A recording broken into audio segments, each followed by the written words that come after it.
پھول۔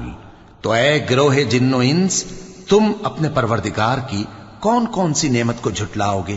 اسی نے انسان کو ٹھیکرے کی طرح کھن کھناتی مٹی سے بنایا اور جنات کو آگ کے شعلے سے پیدا کیا، تو تم اپنے پروردگار کی کون کون سی نعمت کو جھٹلاؤ گے؟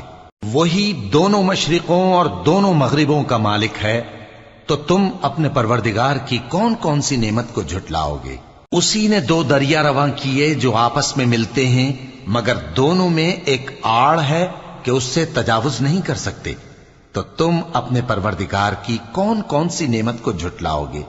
ان دونوں دریاؤں سے موتی اور مونگے نکلتے ہیں، تو تم اپنے پروردگار کی کون کون سی نعمت کو جھٹلاؤ گے؟ اور جہاز بھی اسی کے ہیں جو سمندر میں پہاڑوں کی طرح اونچے کھڑے ہوتے ہیں، تو تم اپنے پروردگار کی کون کون سی نعمت کو جھٹلاؤ گے؟ جو مخلوق